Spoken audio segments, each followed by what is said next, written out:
Hi viewers, welcome to my YouTube channel English Learning and Chit Chat. I'm here with a very informative video on a very interesting topic that is slang. हम अक्सर slang का word सुनते हैं that his conversation is full of slangs और his writing style is slangy. आज हम जानेंगे कि ये word slang क्या है. The word slang as a noun is a very informal language that is usually spoken rather than written, used specially by particular groups of people. Means लिखे जाने से ज़्यादा स्पोकन लैंग्वेज में स्लैंग्स का इस्तेमाल होता है और लोगों के मखसूस ग्रोह के दरमियान तबादला ख्याल के लिए ये यूज़ किए जाते हैं स्लैंग्स, जैसे आर्मी स्लैंग्स.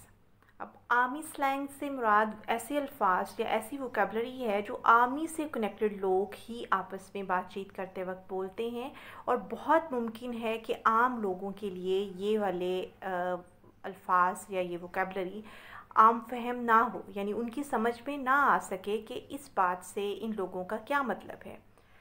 जैसे टीन एज स्लैंग्स. अब टीन एज स्लैंग्स भी ऐसे अल्फाज हैं जो teen age people, teen age के जो लोग होते हैं वो आपस में गुफ्तगू करते हुए इस्तेमाल करते हैं और बहुत मुमकिन है कि पेरेंट्स को उन अल्फाज को डीकोड ही करना ना आता हो, यानी उन्हें पता ही ना हो कि अब इन वर्ड्स का यहाँ पे क्या मतलब हो सकता है.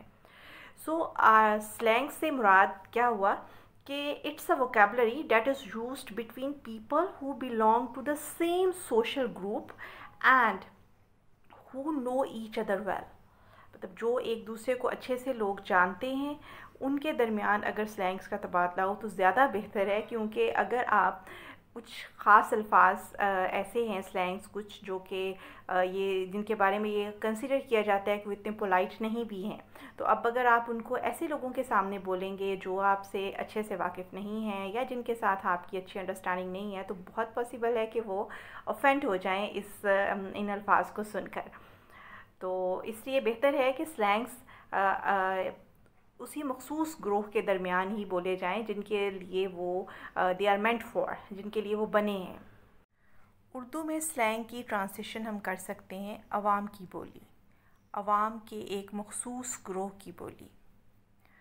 तो उम्मीद है कि आपको वर्ड स्लैंग समझ आ गया होगा कि ऐसे अल्फाज, ऐसी वोकेबलरी जो लिखे जाने से ज़्यादा बोली जाती हो और वो लोगों का एक मखसूस ग्रोह ही आपस में गुफ्तगू के लिए इस्तेमाल करता हो, अगर वो उस ग्रोह से हट के हम उन अल्फाज को यूज़ करेंगे तो मुमकिन है कि दूसरे लोग उन अल्फाज को उस सेंस में ना समझ सकें जिस सेंस में वो इस्तेमाल किए गए हैं.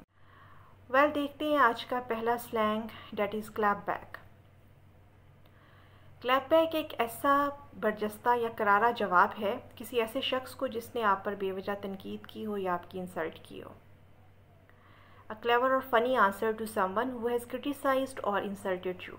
ऐसा शख्स जिसने आपकी बेइज्जती की हो उसको मुंह तोड़ जवाब देना क्लैप बैक होता है. अब ये जवाब जो है ये अल्फाज भी हो सकते हैं, मतलब किसी ने आपको बुरी तरह से क्रिटिसाइज़ किया है, आपकी इंसल्ट की है और आप उसको जवाबी अल्फाज बोलकर अब हिसाब बराबर कर देते हैं.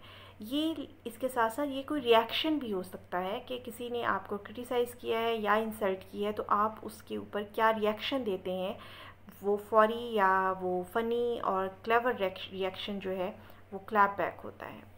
इसको अगर हम एग्ज़ाम्पल में देखते हैं तो she delivered the ultimate clap back on Instagram. Instagram पे उसको किसी ने क्रिटिसाइज़ किया और उसने उसको एक अल्टीमेट क्लैप बैक दिया. इसी तरह से अगर हम ये देखें, her new record is a clap back to everyone who underestimated her. उसने जो एक नया रिकॉर्ड कायम किया है वो हर एक उस शख्स के लिए क्लैप बैक है जिसने उसको अंडर एस्टिमेट किया, जिसने उसकी सलाहियतों को का सही अंदाज़ा नहीं लगाया. उनके लिए उसका ये नया रिकॉर्ड, ये स्टडीज़ में भी हो सकता है, ये उसके प्रोफेशन में भी हो सकता है, तो ये जो नया रिकॉर्ड है ये उन सब के लिए एक क्लैप बैक है. Next slang of the day is slay. Slay slay का वैसे मतलब तो होता है टू किल समवन वायोलेंटली, किसी को बहुत बुरी तरह से मार डालना, कत्ल कर देना. लेकिन जब हम स्लैंग की बात करते हैं तो स्ले का मतलब है to impress, to impress someone very much or to be very good or impressive. यानी किसी को to kill someone but in a very good way, किसी को अच्छे तरीके से मारना, मतलब इतना उसको इम्प्रेस करना कि मार ही डालना।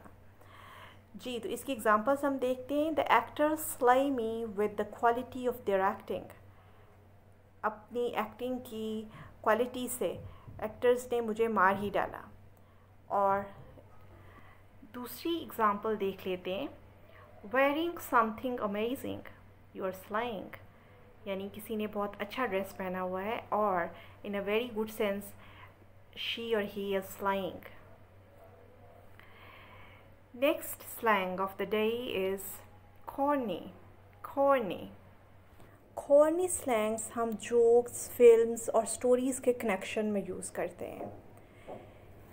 मीन्स जब ये चीज़ें, जोक्स, मूवीज़ और स्टोरीज़ कुछ नयापन शो नहीं करती, बल्कि वही घिसे पीटे पुराने रिपीटेड आइडियाज़ ही सामने लेकर आती हैं, and there is nothing funny और interesting in them any more, तो हम यूज़ करते हैं slang corny. Means to lose charm because of repetition. corny jokes. Yeah, I couldn't watch the whole movie. It was just too corny. Next slang is ghost. Ghost.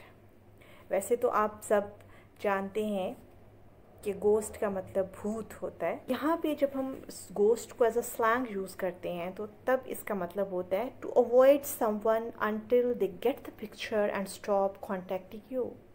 किसी को इस हद तक avoid करना कि उसको समझ आ जाए कि भाई अब इस बंदे से रब्ता नहीं रखना चाहिए क्योंकि ये आपसे रब्ता नहीं रखना चाह रहा। मतलब to end a relationship with someone suddenly by stopping all communication with them, किसी के साथ तमाम किस्म का कम्युनिकेशन रोक देना और इस वजह से कि आप उस रिलेशनशिप को ख़त्म करना चाहते हैं।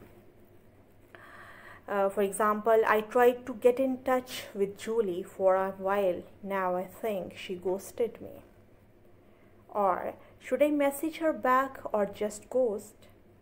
Or I couldn't understand why I'd been ghosted. इन सब एग्जाम्पल्स में ghost से मुराद यही है कि किसी के साथ रिलेशनशिप को एंड कर देना suddenly by stopping all communications. So viewers, ये तो थे आज के स्लैंग्स। इस तरह और बहुत सी स्लैंग्स उर्दू एक्सप्लेनेशन और एग्जाम्पल सेंटेंसेस के साथ आपको सुनने देखने को मिलते रहेंगे इसी चैनल पर मुख्तलिफ वीडियोस में। लेकिन उसके लिए आपको मेरे इस channel English learning and chit chat को सब्सक्राइब करना पड़ेगा और बेल आइकन को भी प्रेस करना पड़ेगा ताकि आपको हर आने वाली वीडियो का नोटिफिकेशन मिल सके और कोई भी वीडियो आपसे मिस ना हो। होप आज की वीडियो भी आपको पसंद आएगी और आप इसको लाइक करेंगे और अपने फ्रेंड्स के साथ शेयर करेंगे। Thank you.